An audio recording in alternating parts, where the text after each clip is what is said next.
महाराष्ट्रात विधानसभेच्या 288 जागांसाठी आज मतदान झालं। प्राथमिक अंदाजानुसार ते साधारण 60 ते 62% होईल संपूर्ण राज्याचं, असा एक प्राथमिक अंदाज आहे।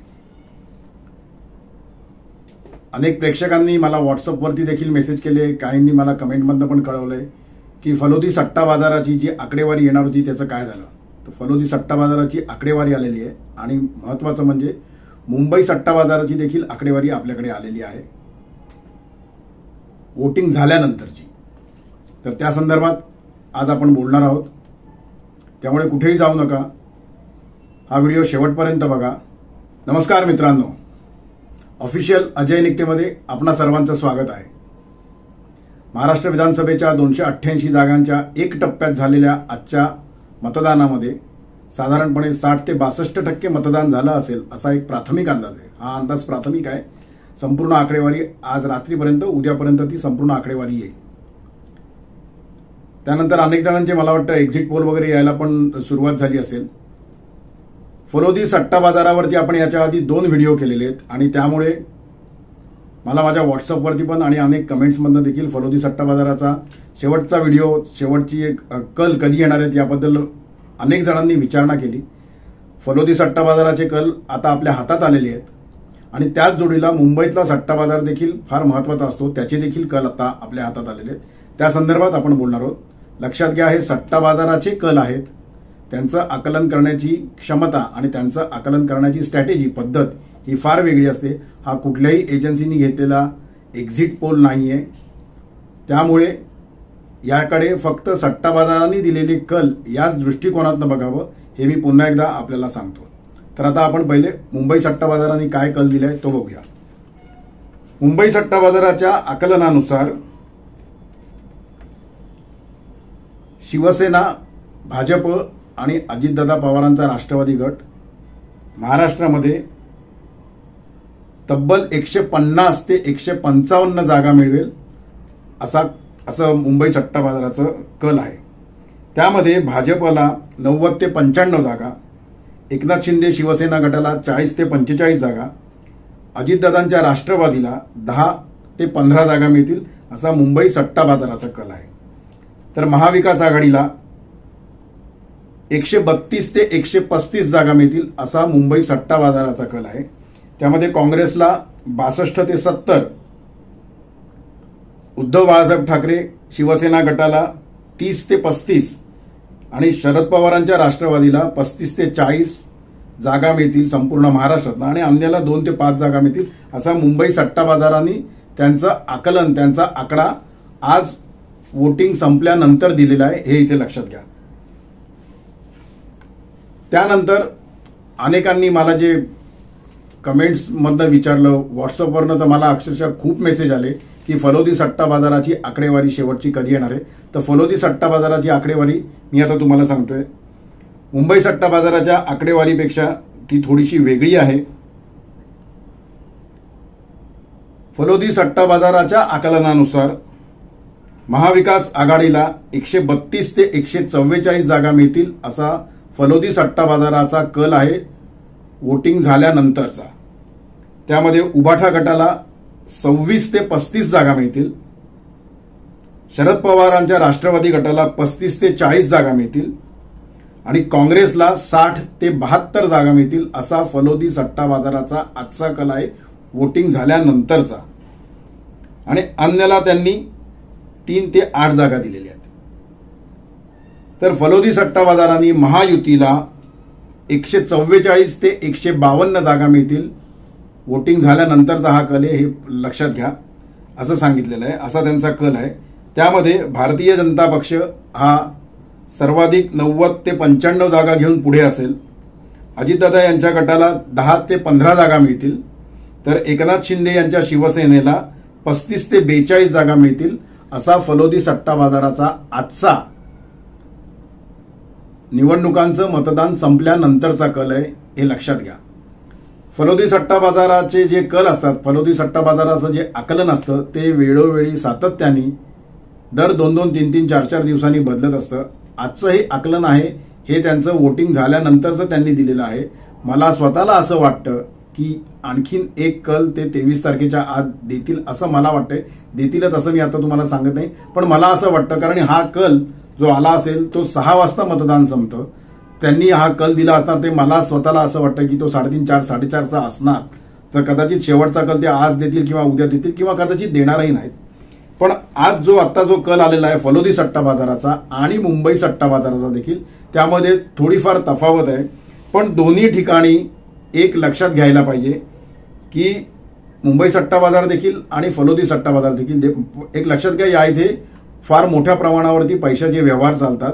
त्यामुळे त्यांचं आकलन हे त्यांच्या दृष्टिकोनात नसतं. त्यांनी मुख्यमंत्रीपदी कोणाचा उमेदवार बसेल त्याबद्दल देखील त्यांच्या याच्यामध्ये आकलन दिलेलं आहे. फलोदी सट्टा बाजाराच्या नुसार भारतीय जनता पक्षाचा मुख्यमंत्री बसेल यावरती 40 पैशाचा भाव आहे. काँग्रेसचा मुख्यमंत्री बसेल यावरती 50 पैशाचा भाव आहे. शिवसेना एकनाथ शिंदे गटाचा मुख्यमंत्री बसेल याच्यावरती 45 पैसे भाव आहे. उभाटा गटाचा मुख्यमंत्री बसेल याच्यावरती 55 पैसे भाव आहे.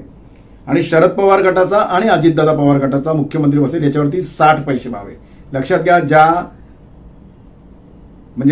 याच्यावरती पैसे जास्त लागलेले असतात, ज्यांचा भाव जास्त असतो त्याचं जिंकून येण्याचा किंवा त्याच्यावरती निकाल लागण्याचा कल हा कमी असतो. म्हणजे इथे लक्षात घ्या तुम्ही, अजितदादा पवार आणि शरद पवार गटाला त्यांनी 60 पैसे लावलेले आहे. म्हणजे त्यांचे चान्सेस एकदम कमी आहेत फलोदी सट्टा बाजाराच्या आकलनानुसार मुख्यमंत्री पदासाठी. आणि इथे 40 पैसे आणि 45 पैसे असा भाव त्यांनी दिलेला आहे भारतीय जनता पार्टीला आणि शिवसेना एकनाथ शिंदे गटाला.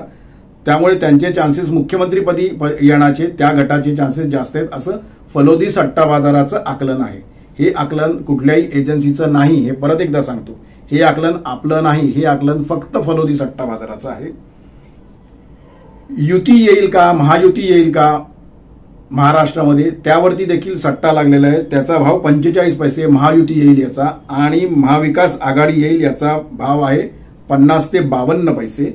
त्यामुळे लक्षात घ्या, 52 पैसे जर भाव असेल आणि त्रिशंकू येईल, हे लक्षात घ्या, त्रिशंकू येईल याचा भाव देखील 48 पैसे. म्हणजे महाविकास आघाडी येईल याचा भाव 50 पैसे आहे, आणखीन त्रिशंकू येईल याचा भाव 48 पैसे. म्हणजे त्रिशंकू येईल याची शक्यता जास्त वाटते फलोदी सट्टा बाजाराला, कारण त्याच्यावरती पैसे कमी लागलेले आहेत. 48 पैसे भाव मिळालाय त्याला, आणि आघाडीवरती लागलेले पैसे 50 पैसे. लक्षात घ्या, मी मगाशी सांगितल्याप्रमाणे जिथे पैसे जास्त लागलेले असतात तिकडे येण्याचे चान्सेस कमी असतात, म्हणून तिथे जास्त पैसे लागलेले असतात. कोट्यवधी रुपयांचा सट्टा बाजार आहे हा मुंबईचा पण आणि फलोदीचा पण. त्यामुळे त्यांचं आकलन जे असतं ते इतर एजन्सीजपेक्षा वेगळं असतं, राजकीय विश्लेषकांपेक्षाही वेगळं असतं. आणि आपण हा व्हिडिओ परत तिसऱ्यांदा करतोय फलोदी सट्टा बाजारावरचा. याचं कारणच ते आहे की एकतर मला प्रेक्षकांनी खूप मेसेज केले की फलोदी सट्टा बाजाराचं शेवटचा आकलनाचं काय झालंय म्हणून त्याचा व्हिडिओ कधी येईल. आणि मी मागच्या पहिल्या व्हिडिओमध्ये जे सांगितलं होतं ते गेली 28-30 वर्षाची जी माझी पत्रकारितेची छोटीशी कारकीर्द आहे त्याच्यामध्ये मी या विषयांवरती जास्त लक्ष केंद्रित केलं होतं. या विषयांवरच्या बातम्या आणि या विषयांवरची आर्टिकल्स ही माझी जास्त केली होती, आणि त्यामुळे माझं या घटनांकडे एक वेगळ्या प्रकारे लक्ष असतं. याचं कारण असं आहे, फलोदी सट्टा बाजारामध्ये जे आकलन होतं ते ग्राउंड लेवलला जाऊन होतं, कारण तिथे फार मोठ्या प्रमाणावरती पैशाची उलाढाल चालत असते. त्यामुळे त्यांची या सगळ्या गोष्टींकडे, या निवडणुकांकडे बघण्याचा दृष्टिकोन वेगळा असतो, जो इतर एजन्सीचा आणि राजकीय पक्षांचा नसतो. आणि त्यामुळे ते जे बिटवीन द लाईन्स असतात ते वेगळे असतात. आणि नुकत्याच झालेल्या ज्या निवडणुका होत्या लोकसभेच्या आणि हरियाणाच्या, त्यामध्ये फलोदी सट्टा बाजाराची आकडेवारी जवळपास मिळती होती, हे इथे लक्षात घ्या. परत एकदा सांगतोय, हा सट्टा बाजाराचा आकडा आहे, त्यामुळे तो सिरियसली घेऊ नका. इथे सट्टा बाजाराचा आकडा एवढंच, त्याच्याकडे लक्ष द्या. एक लक्षात घ्या मित्रांनो, महाराष्ट्राच्या विधानसभेच्या ज्या निवडणुका आज झाल्या, ज्याचं मतदान आज झालं, जबरदस्त मोठ्या प्रमाणावरती राज्यामध्ये महाविकास आघाडी आणि महायुतीची फाईट सुरू आहे. आणि याचं कारण असं आहे की जे 6 महत्वाचे आपण ज्याला म्हणतो विभाग आहेत, विदर्भ, मराठवाडा, उत्तर महाराष्ट्र, पश्चिम महाराष्ट्र, कोकण आणि महामुंबई, तर यामध्ये कोण त्या विभागांमध्ये एकमेकांवरती कुरघोडी करेल, एकमेकांपेक्षा जास्त जागा मिळेल, त्याच्यावरती 23 तारखेला येणारा निकाल अवलंबून असेल असं मला स्वतःला वाटतं. विदर्भ, मराठवाडा आणि उत्तर महाराष्ट्रामध्ये काँग्रेस आणि भाजप यांच्यामध्ये या रस्सीखेचेमध्ये, यांच्यावरच्या एकमेकांच्या स्पर्धेमध्ये, म्हणजे जागांच्या स्पर्धेमध्ये कोण जास्त जागा मिळवतं ते येणाऱ्या 23 तारखेच्या मतदानाच्या निकालाच्या दिवशी सत्तेच्या सोपानापर्यंत कोण जाणार हे ठरवणार आहे. जसं विदर्भ, मराठवाडा आणि उत्तर महाराष्ट्रामध्ये काँग्रेस आणि भाजपचं आहे, तसंच एक लक्षात घ्या, पश्चिम महाराष्ट्रामध्ये अजितदादा यांचा राष्ट्रवादी पक्ष आणि शरद पवार यांचा राष्ट्रवादी पक्ष यांच्यामध्ये कोण जास्त प्रमाणात बाजी मारेल, कोण जास्त प्रमाणात जागा पटकवेल ते देखील या इकडे फार मोठ्या प्रमाणावरती कारणीभूत ठरणार आहे सत्तेपर्यंत पोहोचण्यासाठी. आणि सर्वात महत्वाचं, कोकण आणि महामुंबई.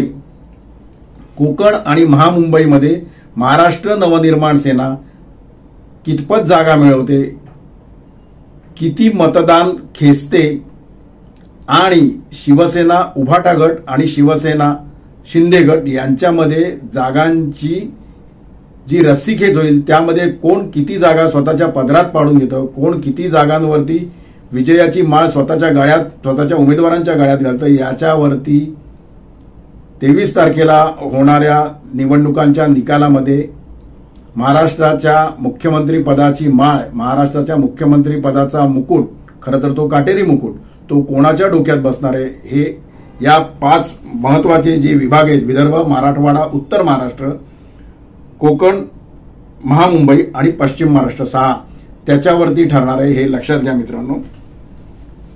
जे महत्वाचे मुद्दे या निवडणुकीमध्ये चर्चिले गेले किंवा ज्यांचा प्रभाव जास्त पडणार आहे ते मी मुद्द्यांना फक्त स्पर्श करणार आहे. मी फक्त मुद्दे काय ते जाणार आहे, कारण त्याच्यावरती अनेक वेळा व्हिडिओ येऊन गेलेत आणि त्यामुळे मी आता परत तेच बोलणार नाहीये.